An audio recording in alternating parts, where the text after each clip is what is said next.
Le saviez-vous? Spécial chat, ouais! Le saviez-vous? Le musée de l'Ermitage en Russie emploie officiellement des chats au titre de garde depuis le règne de Catherine II qui, au XVIIIe siècle, avait fait intégrer ceux-ci au service public. Et même si aujourd'hui les rats et les souris peuvent être aisément exterminés à l'aide de produits chimiques, le musée ne peut plus s'en passer car les chats appartiennent à la légende vivante de celui-ci et sont devenus sa mascotte. Les sous-sols du musée possèdent d'ailleurs des espaces spécialement dédiés pour abriter la nourriture des chats ou soigner les animaux souffrants. Si cela vous intéresse, je vous invite d'ailleurs à faire un petit tour sur l'article complet dont je mettrai le lien dans la description. Un vrai ETH à lui tout seul. Le saviez-vous? Au Moyen-Âge, tous les chats noirs trouvés étaient considérés comme des créatures du mal et devaient être tués.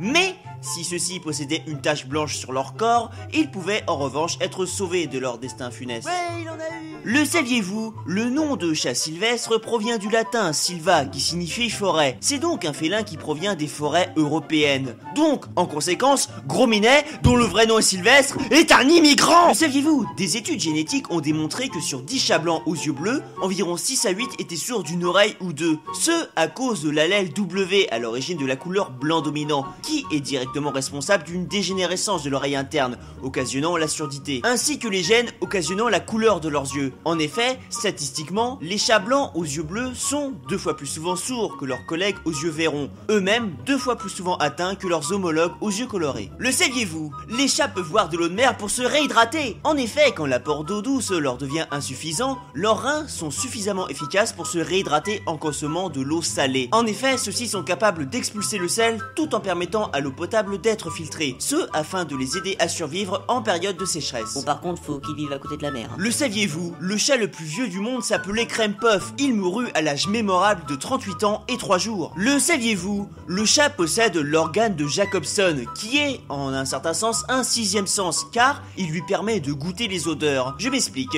En retroussant les babines, il permet aux odeurs de remonter par 2 petits orifices situés derrière leurs dents de devant. Les odeurs sont ensuite concentrées et absorbées. On note au passage que l'homme possède aussi cet organe, mais celui-ci est beaucoup moins développé que chez le chat. Le saviez-vous? J'en avais déjà parlé au tout début de ma chaîne pour ceux qui s'en souviennent. Un chat dénommé Oscar, né en 2005, est un chat qui vit actuellement dans une maison de retraite de Rhode Island aux États-Unis. Bon, jusque-là tout va bien, mais Oscar a une surprenante particularité, celle de prédire la mort. En effet, il passe ses journées à se balader de chambre en chambre et, quand il sent que quelqu'un va mourir, il va près de lui et reste jusqu'à ses derniers instants. Notez que lors d'un épisode de Dr House, le docteur s'était penché sur le cas de cet étrange félin pour essayer de démasquer la plaisanterie, qui n'en était pas une. Le saviez-vous? Pickles, ou Pickle, j'en sais rien, est le plus grand chat du monde avec 1 mètre de long pour un poids de près de 10 kg. Hardcore!